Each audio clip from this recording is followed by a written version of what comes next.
programın konsepti öyle olduğu için Evet.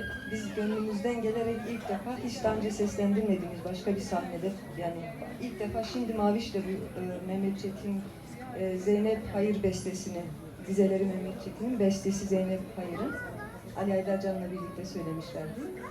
İlk defa söyledik. Umarım olmuştur. Sağ olsun. Çok güzeldi.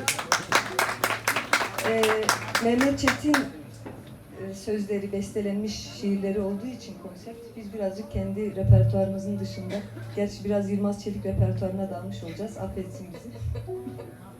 O tarafa hiç bakmıyoruz zaten. Şimdi Yılmaz Çelik, belki benim hayatımda bu dilden duyduğum en güzel sözleri, belki de en güzel ezgiyi şu an size sunacağımız Fevne Düna eserini bestelemiş. O hani son Fevne Düna sonra Yılmaz'a da. Yılmaz itiraz yoksa?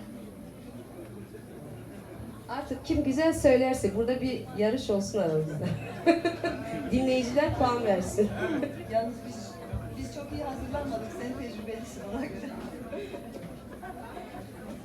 Fevne Düna.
Roca kızı